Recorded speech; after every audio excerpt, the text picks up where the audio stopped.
This is a tutorial on translations of conic sections. The first type of conic section that we're going to talk about translating is the parabola. Now you should know a standard form equation for a parabola that has its vertex at the origin. These standard form equations usually look in one of two ways. Either way, they have a value of p or c, or a value that tells us the distance between our vertex and our focus, or the distance between our vertex and our directrix. Well, what if our parabola doesn't have its vertex at the origin? What if it's got it at the point hk? If this point was the point 3, 4, that would mean that h is 3 and k is 4. So if our parabola has its vertex at hk, then we have a slightly different standard equation. But there's a pattern to be seen here. As we translate our parabola, instead of having an x in our equation, we have an x minus h. Instead of having a y in our equation, we have a y minus k. Now, if this is a y squared, then this is a y minus k squared. And don't forget that if you had y minus k squared, that's the same as y minus k times y minus k. And if you have 4p times x, then you still have 4p times x minus h in parentheses. But what's important to notice is that in all of these new translated equations, the value of p and the value of c, depending on what you're taught in your textbook, that value hasn't changed. The value of p or c, this determines the shape of our parabola. Changing the vertex only changes the location of our parabola. But again, the shape of it is still determined by the value of p or c. So even though we've moved our parabola, that value doesn't change because it's the same parabola. The same thing works for circles, ellipses, and hyperbolas. If you're going to move the center of your circle, ellipse, or hyperbola from 0, 0 to hk, the only thing that changes is where you have an x, you have an x minus h. Wherever you have a y, you have a y minus k. But again, notice with a circle, even though we've translated it or moved it, our radius value doesn't change because the size of our circle hasn't changed. Even though we've moved our ellipse, our a and b values stay the same because we're not changing our major or minor axis lengths, we're just moving those axes. Same thing with a hyperbola. Our a and b values don't change even though we have an x minus h instead of an x and a y minus k instead of a y. So now let's try taking what we've learned and let's graph the parabola x plus 3 squared is equal to 12 times y minus 1.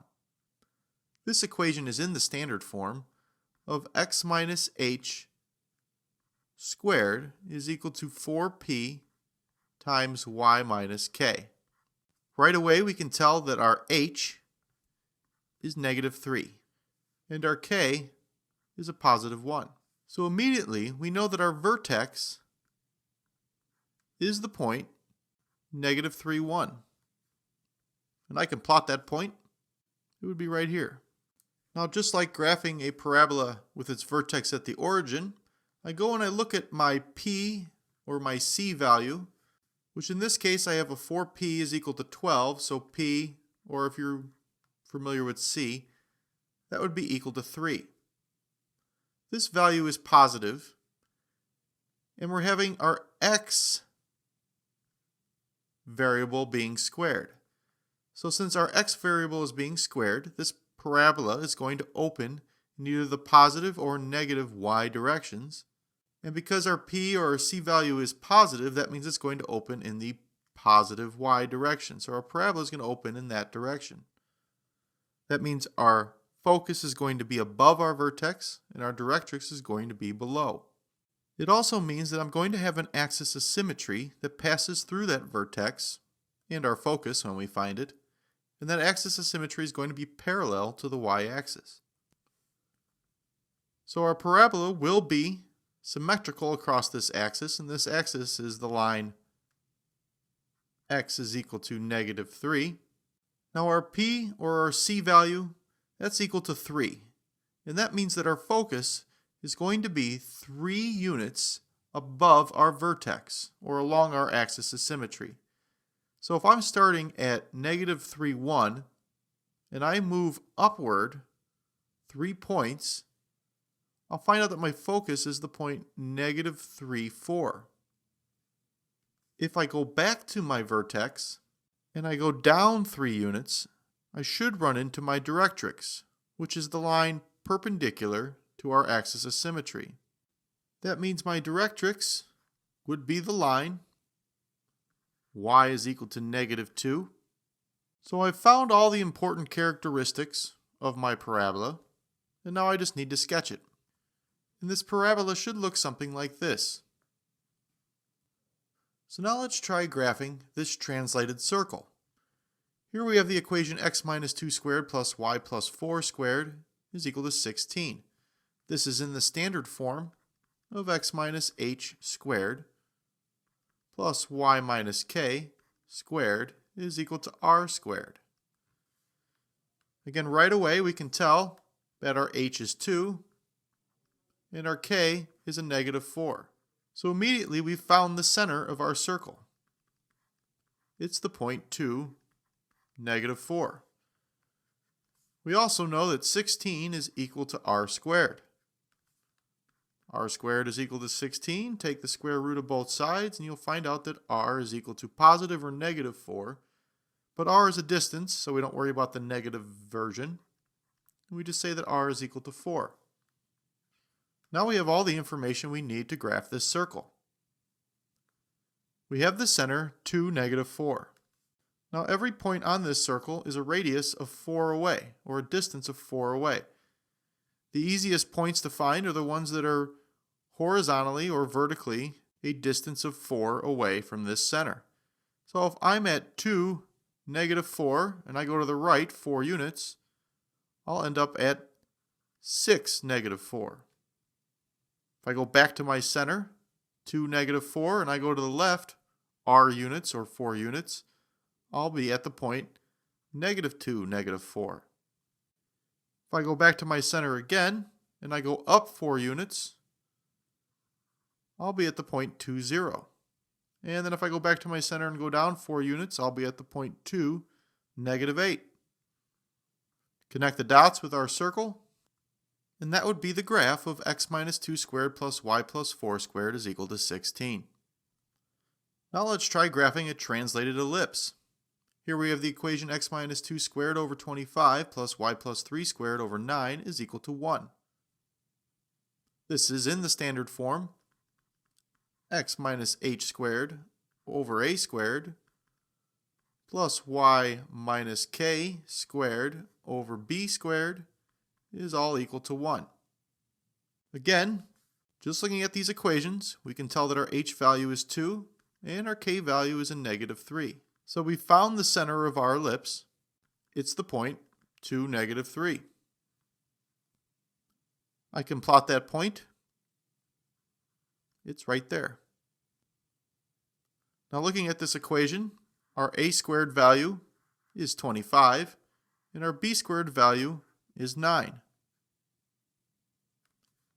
If you were to take the square root of both of these numbers, you'd find out that a is equal to 5 and b is equal to 3. My a value is larger, which means my major axis of symmetry is going to be parallel to the x-axis. It always passes through the center. So my major axis of symmetry is the line y is equal to -3.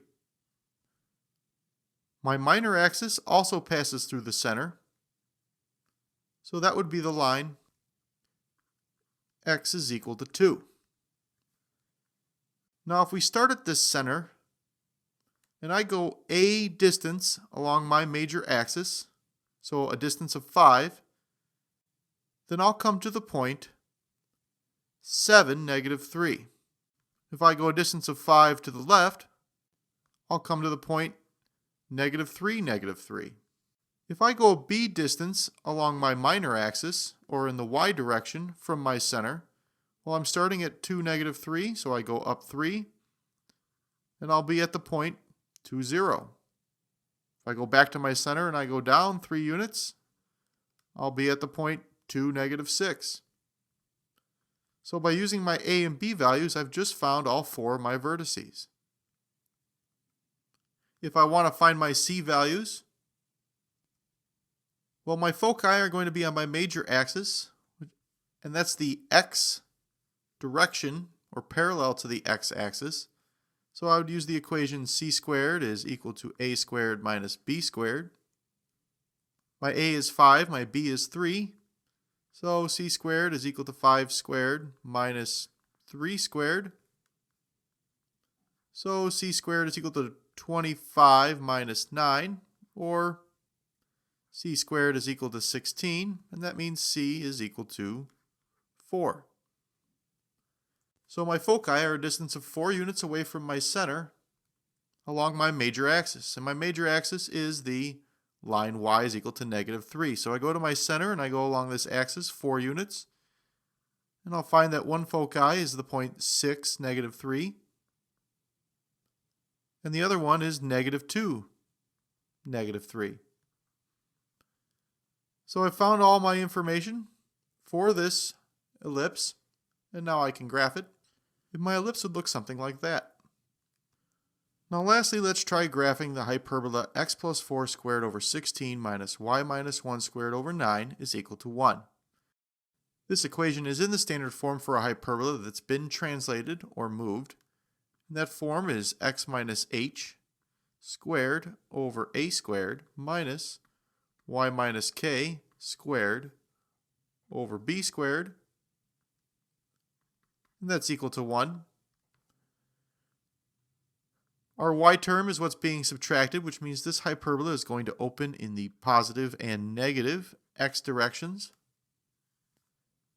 I can find the center of my hyperbola because my h value is a -4 and my k value is a +1. So that means my center is going to be the point -4, 1. Now I also can find my a and b values. A squared is equal to 16 and b squared is equal to 9. That means that a is going to be equal to 4 and b is going to be equal to 3. Now my a is underneath my x variable, which means that's going to be the size of my axis of symmetry in the x direction. My b value is 3 and it's underneath my y variable, which means that's going to be the length of my axis of symmetry in the y direction. Now I have 2 axes of symmetry, they both pass through my center. If I'm going 4 in the x direction, then I start at my center and I move 4 units to the right. So if I'm at -4, 1, I'll end up at 0, 1. If I go to the left, I'll end up at -8, 1. Now for my b value, if I'm at my center of 1, -4, and I go up 3 units, I'll be at 4, -4, and if I go down 3 units, I'll be at -4, 2.